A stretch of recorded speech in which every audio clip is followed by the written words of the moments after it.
നമ്മുടെ ആരോഗ്യവും സൗന്ദര്യവും സ്വാഭാവികമായി നിലനിർത്താൻ ആയുർവേദം ഒരു സമ്പൂർണ്ണ മാർഗമാണ്. അതിൽ ഏറ്റവും പ്രധാനപ്പെട്ടതാണ് ദിനചര്യ. ദിനചര്യ എന്നത് ദിവസവും പാലിക്കേണ്ട ശരിയായ ജീവിതക്രമമാണ്.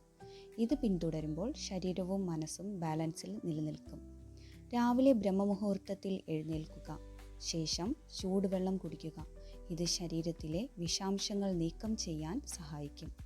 പല്ലു തേക്കുകയും നാവ് ശുചിയാക്കുകയും ചെയ്യുക. ഓയിൽ പുള്ളിങ് ചെയ്യുന്നത് വായ ആരോഗ്യത്തിനും ചർമ്മ ഗ്ലോയ്ക്കും നല്ലതാണ്. ശേഷം ലഘുവായ വ്യായാമം, യോഗ, പ്രാണായാമം എന്നിവയിൽ ഏതെങ്കിലും ചെയ്യുക. അഭ്യംഗം ശരീരത്തിൽ തൈലം പുരട്ടുന്നത് വളരെ പ്രധാനമാണ്. ഇത് ചർമ്മവും നാഡികളും ശക്തമാക്കുന്നു.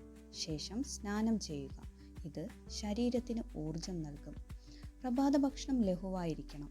ഉച്ചയ്ക്ക് പ്രധാന ഭക്ഷണം കഴിക്കുക. ഈ സമയത്ത് ജീർണശക്തി കൂടുതലാണ്. രാത്രിയിൽ ലഘുഭക്ഷണം മാത്രം കഴിക്കുക. രാത്രിയിൽ ഫോൺ ഉപയോഗം കുറയ്ക്കുക. മനസ്സിനെ ശാന്തമാക്കി 10 മണിക്ക് മുൻപ് ഉറങ്ങുന്നത് നല്ലതാണ്. ഈ ദിനചര്യ ദിവസവും പാലിച്ചാൽ ആരോഗ്യവും സൗന്ദര്യവും സ്വാഭാവികമായി നിങ്ങളിലേക്ക് വരും.